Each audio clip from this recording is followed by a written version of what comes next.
E aí pessoal, tudo bom? Sejam bem-vindos a mais um vídeo.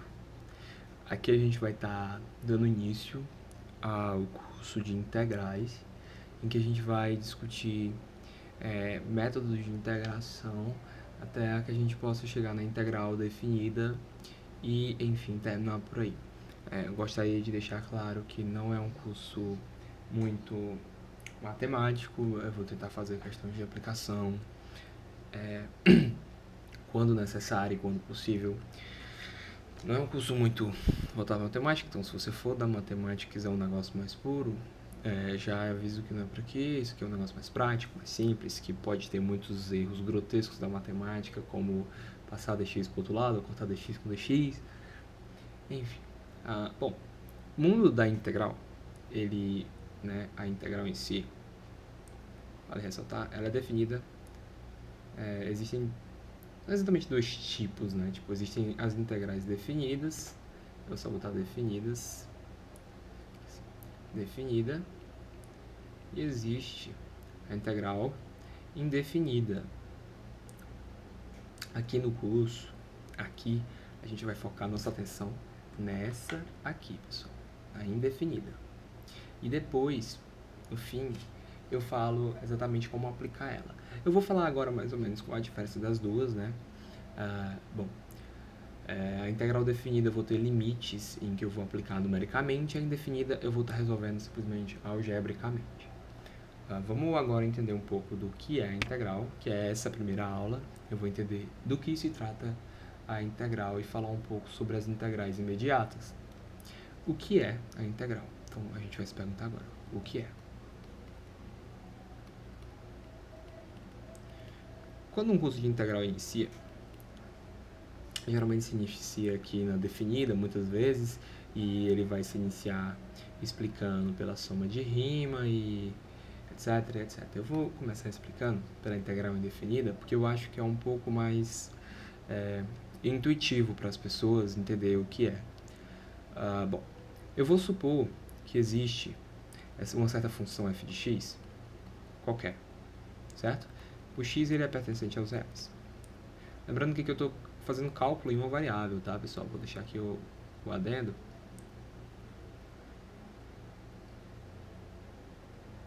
O cálculo em múltiplas variáveis é um pouco diferente. Então, vamos aqui, f de x, um x pertencente aos reais. E eu vou dizer o seguinte sobre essa f de x. Vai existir uma derivada, a primeira dela, tal, que ela é definida como fzinho de x. A integral dessa função fzinho de x, ela é definida dessa maneira. Esse símbolo, que parece um S, porque a integral ela é uma soma, né? Ela é uma soma bem aproximada de f de x, fzinho de x dx. Ela vai ser igual a f de x, que é a função que derivada vai dar ela, mais c. Esse c, pessoal, é uma constante arbitrária qualquer.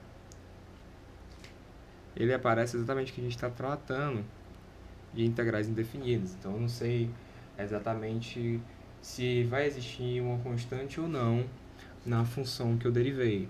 Porque se, por exemplo, eu estou tratando de uma função x² mais 3 e eu derivo ela, o 3 some, né? Porque quando eu derivo uma função qualquer e ela tem uma constante dentro, a derivada de uma constante, né? Se eu abrir um parênteses aqui, que dx de c é igual a zero, é sempre igual a zero, porque a derivada da constante é igual a zero, né?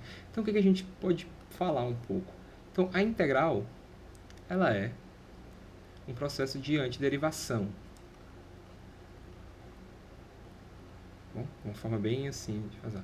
Porque eu estou pegando a derivada de uma função e estou antiderivando ela, certo? E daí que vão existir as integrais imediatas, né?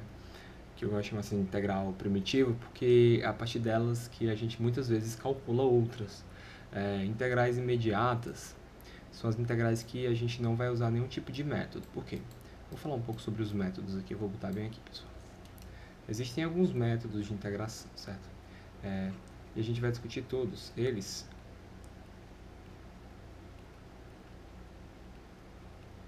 aqui no curso.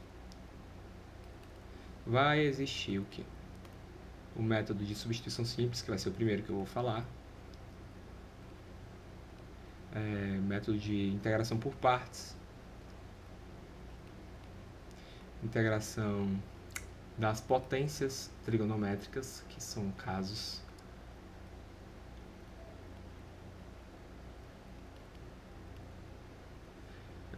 Substituição trigonométrica. E eu acho que por fim eu vou falar das integrais por integrais, método de frações parciais, certo? Enfim. Daí a gente tem as integrais imediatas, pessoal. Só queria falar um pouco. Essas integrais são as integrais que não necessariamente necessitam de um desses métodos de integração para serem resolvidos. São integrais que você olha e você já deve saber do que elas se trata, porque elas são integrais que você tem que saber. Eu vou dar um exemplo, né? Integrais imediatas, vou botar aqui.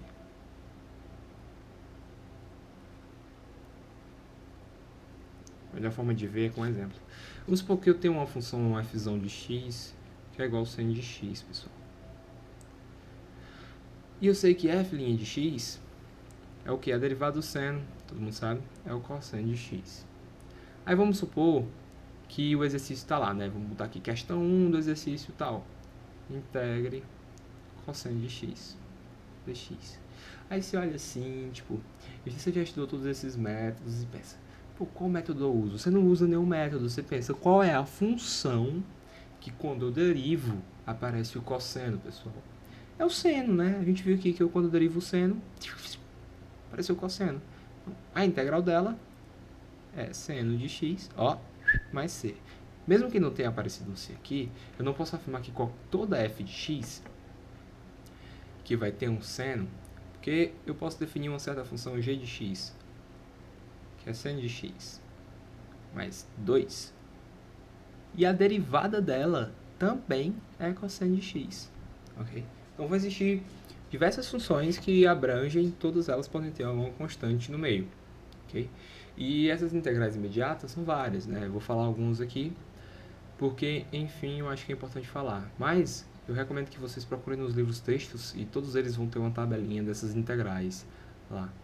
Uma integral imediata interessante, que aparece muito, é a integral de 1 sobre x dx, né? Agora você pensa, qual a função que quando eu derivo, eu acho 1 sobre x? ln de x do módulo de x mais c. Lembrando da constante arbitrária. Outra, por exemplo, vamos botar a integral do cosseno. Do cosseno não, do seno. Que é do cosseno a gente já fez. É interessante falar. Por quê? Você pensa, bom, para aparecer o seno, eu derivo o cosseno. Só que o que acontece quando eu derivo o cosseno? Vamos fazer assim, né? Vou dizer que f de x é igual a cosseno de x. E eu vou derivar cosseno de x. Isso dá menos seno de x, pessoal. Então, a função que eu derivo e aparece somente o seno de x deve ser a função menos cosseno de x. E quando eu derivar isso aqui, eu vou ter menos seno. Quando menos com menos é mais, então g' de x é igual a seno de x. Ou seja, a integral do seno de x dx é menos cosseno de x mais c. O menos aparece exatamente por conta da derivada do cosseno. Então, eu acho que por aqui é só para introduzir o conceito de integral, certo? Entender o que são as integrais imediatas, entender qual o caminho que nós vamos tomar, que vai ser exatamente esse, certo? Eu vou começar aqui, depois venho para cá, depois venho para cá, depois venho para cá, depois venho para cá. E por fim, né, eu vou falar sobre a integral definida, e no meio disso tudo, posso botar uma aplicação aqui, acolá, né? Enfim, é isso. Obrigado aí por ter assistido, e fica para a próxima, né, pessoal? Valeu!